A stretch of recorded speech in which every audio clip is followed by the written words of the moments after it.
पुढची बातमी बीडमधूनच आहे। बीडमधल्या पोलीस अधिकाऱ्यांना आता बदली हवी आहे आणि हा बदलीसाठी अर्ज केलेत। पाहूया त्या संदर्भातला रिपोर्ट।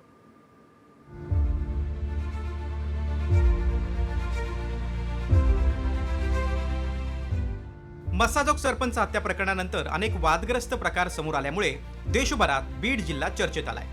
अनेक पोलीस अधिकाऱ्यांवर वाल्मिक कराडसाठी काम करत असल्याचे वारंवार आरोप होत आहेत। तर आणखी काही जणांच्या मृत्यूवर प्रश्नचिन्ह निर्माण झाल्यामुळे पोलिसांच्या भूमिकेविषयी संशयाचं वातावरण निर्माण झालंय।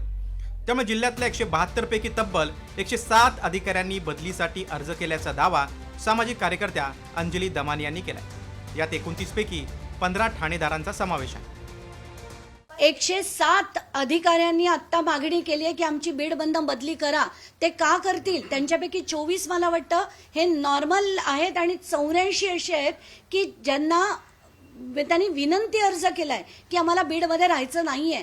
याच्याच वरनं कळतंय राजकीय दबाव किती मोठ्या प्रमाणात आहे। बीडमध्ये एकापाठोपाठ एक प्रकरण समोर येत असल्यामुळे पोलीस अधिकाऱ्यांवर राजकीय दबाव वाढत चाललाय आणि त्यामुळे पोलिसांना बीड जिल्हा नको अशी चर्चा यामुळे रंगली आहे।